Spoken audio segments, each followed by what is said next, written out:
Okay, wait. Let's see if I'm getting this right. Despite what they say, CKD patients can improve, even in end-stage renal failure, right? Yes, that's correct. So it's not true what they say, that CKD always goes from bad to worse. No, it doesn't have to. But even if the patient does everything right, having any of the 5 complications of today's video means that they can't improve. But these 5 complications are easily treated with the right medications, right? Yes, that's correct as well. So you are basically telling me that 5 common ailments that are easily diagnosed and completely treatable, but that most doctors ignore, are the reason why 30 million CKD patients are risking dialysis? Catherine here. I'm a doctor in natural medicine and a researcher in the field of kidney health. Now imagine for a moment that you wake up one morning and brace yourself. You actually feel good. You are not worried about your kidneys anymore because you have had constant improvements in your GFR and creatinine numbers in the last months. You have been diligent with your diet, you are sleeping more, and you are exercising. And lo and behold, you are getting better.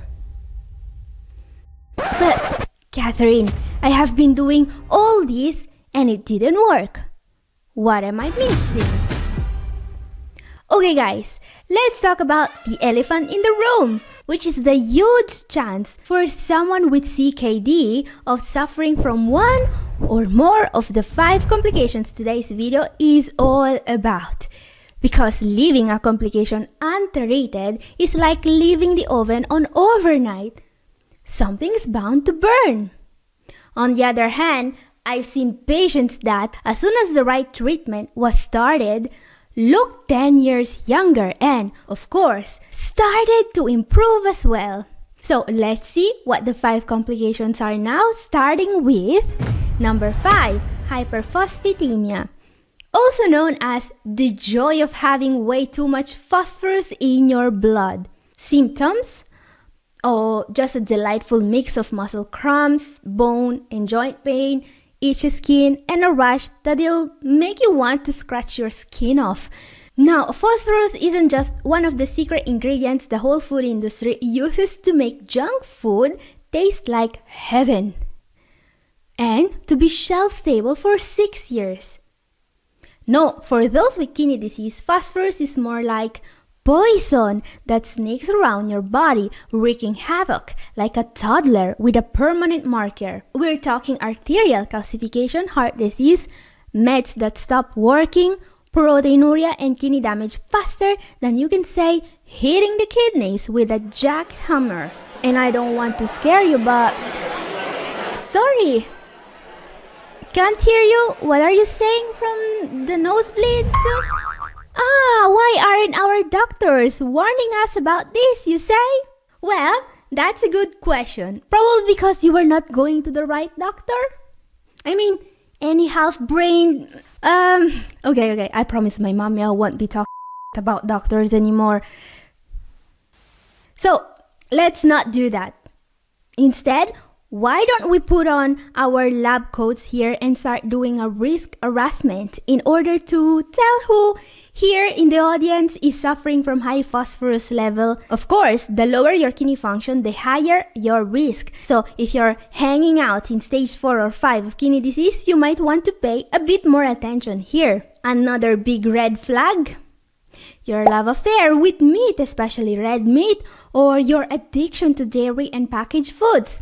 Let's not forget, guys, that we get most of our phosphorus from animal-based foods. And of course, from the additives in those delicious, oh so tempting packaged foods, and from junk foods in general. Now, on to the million-dollar question. What's the magic pill here? How do we treat this complication and get rid of the itch, the cramps, and of the kidney damage? Well, with phosphate binders. If you peek into your medicine cabinet and find a calcium-based binder like Polisra or Calfron or something with calcium carbonate, then you're in the right ballpark. Some patients might also get non-calcium binders like Renagel or Rinvila. And of course, you could also take a non-prescription supplement. In fact, calcium carbonate powder is cheap as dirt on Amazon, and it has the same effect of this prescription. I mean, some patients just pop Tums from the grocery store. Not that I recommend it, but the effect is pretty similar. Now, if you don't have a prescription already, you should absolutely have a doctor that looks at your lab reports and prescribe you the right dose for a binder, alright? Because even if 1,250 milligrams of calcium carbonate 3 times a day is a good starting dose, you also want to be talking to a nephrologist about that. Okay, up next, our number 4 in this horror show is anemia. Or as I like to call it, when you have to take a nap to recuperate from the exhausting ordeal of taking a nap. Yep, we're talking about a condition so draining it makes just being awake feel like an Olympic sport. But listen, this doesn't need to happen, alright? Assuming of course that your doctor can be bothered to actually test you for anemia, because this condition is very treatable. Spoiler alert. Up next, I'll be showing you a remedy that could seriously change your life. So, how do you know if you have anemia? Well, let's play a little game. Are you feeling tired? Do you have CKD? Are you a woman? If you answered yes to all of the above, congratulations, you've hit the trifecta. Oh, and men, don't feel left out. Almost 60% of men with CKD are anemic too, but for women, that percentage is more than 70%. That's right. Despite your gender, with CKD, you're basically more likely to have anemia than you are to find your keys when you're late for work. Gender equality at its finest. Am I right? And of course, anemia doesn't just turn you into a zombie extra on the set of The Walking Dead. It's also a huge threat to your kidneys. So what's the magic pill here? Depending on severity of the problem, some of you may start to feel already better just by supplementing this secret vitamin. Combo, vitamin B6, vitamin B9, and vitamin B12, vitamin B6, vitamin B9, and vitamin B12, vitamin C, and iron. And guess what? They even sell a combination like this on Amazon, so you don't even have to put it together by yourself. This is called Mega Food Blood Builder, and I've checked the ingredients and it's safe. But for some patients, it's not gonna be enough, so here's a little secret weapon. L-carnitine. This amino acid doesn't just help turn fat into energy, it's also a heavy hitter in the fight against anemia. In CKD patients, carnitine can reduce the need for erythropoietin-stimulating agents, or ESAs in short, while keeping your red blood cell levels on point. It's like sending your blood cells to boot. They come back stronger and ready to kick anemia's butt. Now, you might be tempted to just hop on Amazon and order some carnitine supplements. Sure, it's a safe supplement, but here's the catch. Carnitine isn't very bioavailable when taken by mouth. In fact, the FDA has only approved carnitine treatment in CKD patients via injections. Yep, needles and all. And you need a prescription in order to get carnitine injections. What to do? Talk to your doctor. Make sure you are getting tested for anemia if you have CKD. Take vitamins, iron, and get prescribed carnitine and even ESAs if needed.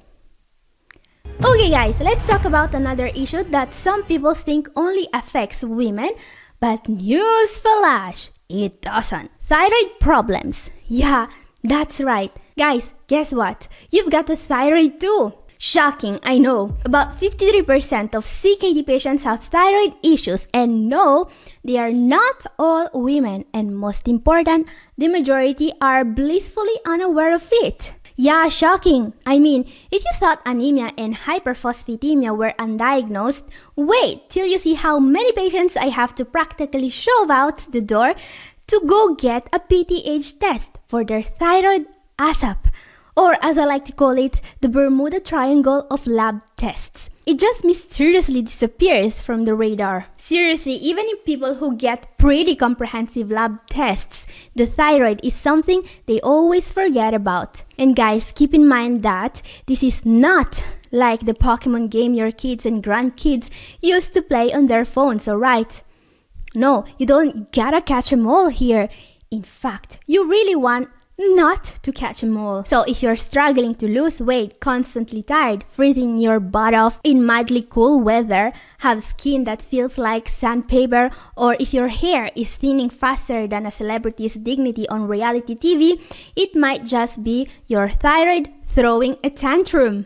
And let's not forget, this thyroid problem is very common in people who also have high phosphorus levels, alright? In CKD patients, low calcium and high phosphorus usually mean your thyroid is working like a barista during the happy hour, but the happy hour is all day, every day. Now, let's break this down. So, the way this works is pretty simple. We can describe this phenomenon as the trade-off hypothesis, initially conceptualized in the 1950s by researchers at Washington University. The decrement in glomerular filtration rate, or GFR, is visualized as a series of incremental declines. Due to diminished renal excretory function, each decrement precipitates... What? You again? From back there? What do you want this time? You fell asleep 5 minutes ago and you want me to explain this using words you can understand?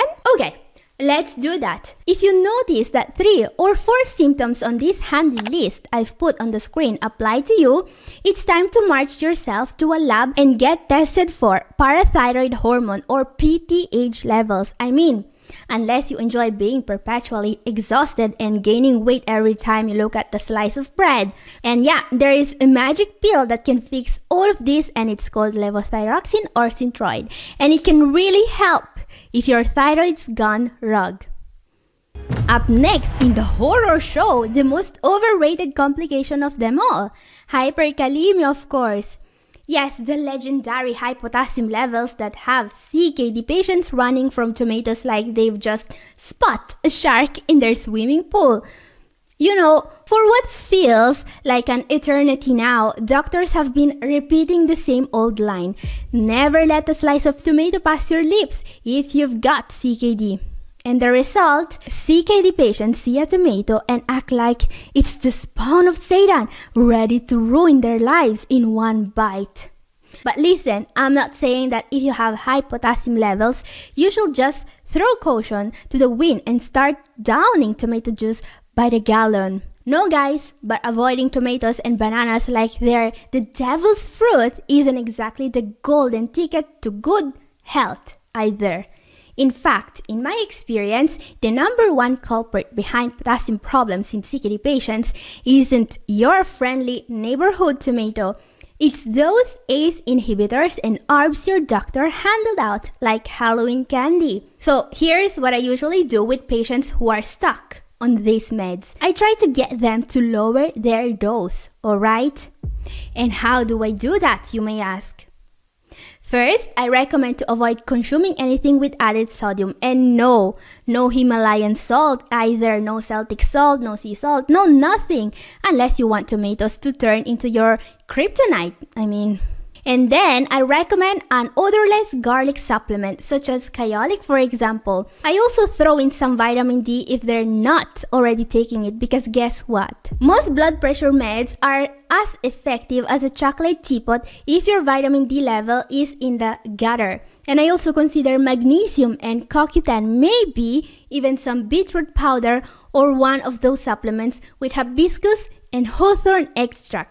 Yeah, I know, we are trading a bunch of pills for a bunch of pills, but these supplements won't make your serum potassium skyrocket and won't damage your kidneys like ACE inhibitors and ARBs do. Okay, maybe I am a bit unfair to these medicines here because they do have some kidney protecting effect, especially in case of proteinuria and in patients in stage 3. But they do raise your potassium level, so if your potassium level is above 5.2 milliequivalents per liter, tell your doctor to book into your ARB and your ACE inhibitor prescription. See if the dose can be lowered.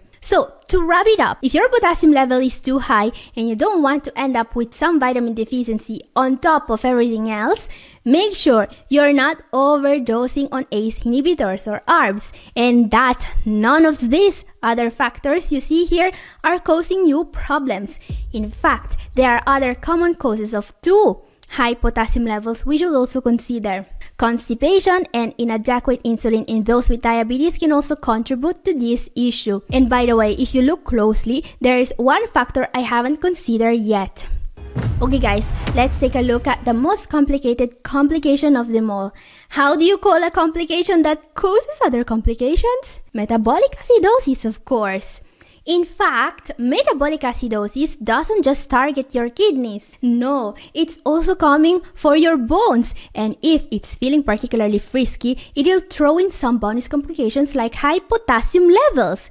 It's like getting free side of disaster with your already bad situation. And metabolic acidosis is why so many patients see improved kidney function when they start taking sodium bicarbonate, or as I like to call it, the only soda that actually helps your kidneys.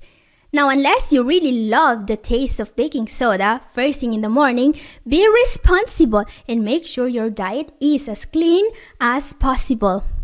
As you have noticed, most of what we are trying to accomplish today is saving the kidneys from all the waste we create by eating junk food. Excess acid in the blood in particular can be caused by eating too much acid-forming foods. And what are these foods, you ask? Fried foods, sweets, junk foods, basically everything that tastes good but is slowly killing you, and especially meat, fish, and dairy. And as usual, red and processed meats take the cake for the worst foods ever. Yes, those steaks and bacon strips you used to love, they're like acid grenades for your blood. And as I was saying, the cherry on top is that metabolic acidosis, often caused by eating meat, can also cause hyperkalemia or too high potassium.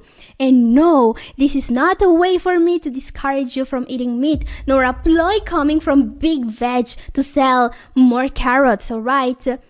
This is a well-documented phenomenon, as you can see. And this is why you need to be careful with your diet, because let's face it, your ribeye is doing more damage than the innocent little tomato ever could. I mean, who could have thought that the diet for kidney disease was more complicated than just never let a slice of tomato pass your lips? So if you want to know more about what foods are good for you, watch my video up here and also down in the description. And this is all for today. Thank you for watching. God bless you all. Bye-bye.